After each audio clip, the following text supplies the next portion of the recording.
समूह की दीदी के लिए बहुत ही आवश्यक जानकारी हम यहाँ लेकर के आए हैं। तो दीदी आप लोग ज़रूर ध्यान दीजिएगा और पूरी वीडियो अंत तक देखिएगा, आपकी सारी बातें समझ में आएगी। यहाँ हम आपको बताएंगे कि कार्य पुस्तिका जो होती है वो कैसे भरा जाता है, जो बहुत ज़्यादा ज़रूरी है आप लोगों के लिए जानना। तो दीदी आप इस बात को बहुत ध्यान से, बहुत गौर से देखिएगा।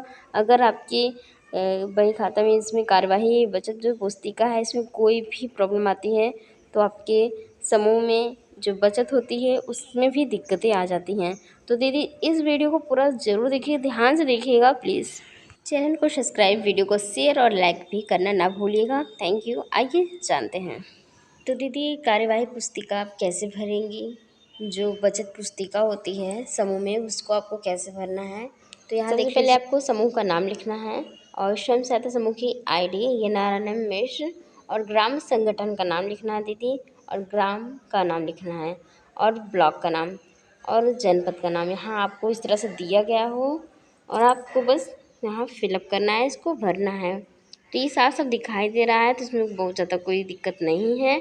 और स्वयं सहायता समूह का जो आपका गठन जब हुआ है, तिथि कब है वो लिखना है, दिनांक लिखना है।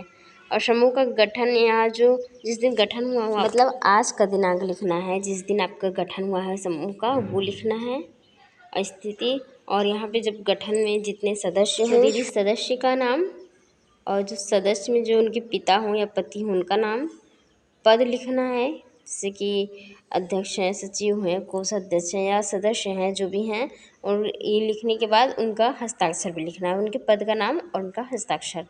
ठीक है दीदी। और यहाँ समूह के कुछ नियम हैं जिसका पूरा ब्यौरा आपको समूह की दीदियों को देना रहता है। इसको पढ़ करके आप सुना दीजिएगा, इतना सब कुछ है इसके अंदर।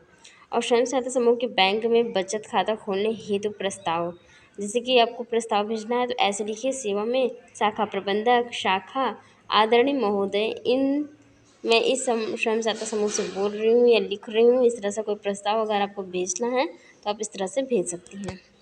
और यहाँ देख लीजिए, अगर आपको जैसे बैंक से ऋण लेना है तो आप उसके लिए भी आप प्रस्ताव भेज सकती हैं। आप यहाँ इस तरह से लिख सकती हैं, सेवा में शाखा प्रबंधक, शाखा आदरणीय महोदय, हम इस शाखा इस ब्रांच से या इस ब्लॉक से बोल रहे हैं, हमें इतना ऋण प्राप्त करना है, हमें इतना ऋण देने की आप प्लीज़ कृपया कीजिए। तो इस तरह से आप प्रस्ताव अपना भेज सकती हैं। अगर आपको खाता भी खुलवाना है तो भी, और बैंक में ऋण प्राप्त करना है तो भी आप इस तरह से लिख सकती हैं। दोनों अलग अलग चीज़ें हैं। ठीक है, ये देख लीजिए पूरा यहाँ दिख रहा है। और कार्यवाही पुस्तिका लिखने का आदर्श मॉडल नमूना जो होता है, ठीक है, आदर्श मॉडल में एजेंडा भी बोलती है, जैसे इसमें बैंक शाखा क्या है, बैठक दिनांक किस दिन हुआ था, दिनांक लिख दीजिए, दिन लिख दीजिए और उसका समय भी लिखना होगा। ठीक है दीदी, जिस दिन आपका ये बैठक हो रहा है। और कुल सदस्यों की संख्या भी लिखनी है, उपस्थित सदस्यों की संख्या, मतलब कुल जितने सदस्य हैं उनका भी, और जो आज आए हुए हैं उनका भी, सबका नाम लिखना है आपको। और इसमें आपको प्रार्थना लिखना है, कौन सा प्रार्थना आज हुआ, परिचय विवरण भी देना है। सभी सदस्यों, अपना जो सदस्य होंगे वो अपना विवरण देंगे, उपस्थित विवरण भी लिखा जाएगा, और पिछली बैठक की कार्यवाही का भी जो विवरण होगा, बचत विवरण, कितना बचत हुआ, सब कुछ आपको बारी बारी से लिखना रहेगा। ठीक है दीदी। और यहाँ देखिए बचत विवरण भी दिख लीजिए, ऋण वापसी का विवरण देना होगा, नया ऋण मंजूरी का विवरण, प्राप्त और भुगतान का विवरण, बैंक लेन देन का कार्यवाही, सामाजिक विषय पर चर्चा, अन्य विषय पर चर्चा, बैठक समाप्ति एवं अगली बैठक कब होगी। इस तरह से आपको ये सारे एजेंडा तैयार करना रहता है। आप जब भी आपका बैठक हो रहा है, सप्ताह में हो रहा है, ये 15 दिन में कर रही हैं, तो आपको उस सप्ताह का पूरा विवरण देना पड़ेगा। ये कार्यवाही पुस्तिका बहुत ही अच्छी है आप लोगों के लिए। तो सब कुछ इसमें लिखा हुआ है, उसके आगे बस आपको लिखना है।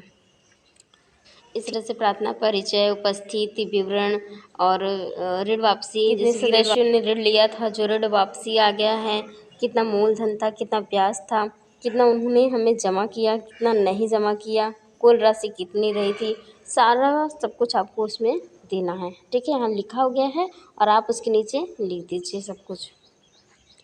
और जो नहीं आया, नहीं दिया है, 0 रुपया है तो आप 0 ही लिखिए, ऐसा नहीं है कि उसने नहीं दिया तो भी लिखना पड़ेगा, नहीं, जो दिया गया, जो आप प्राप्त किए हो वही लिखिए। और नया ऋण मंजूरी का विवरण भी दिया जाता है, साथ ही प्राप्त भुगतान का विवरण भी आपको देना रहता है।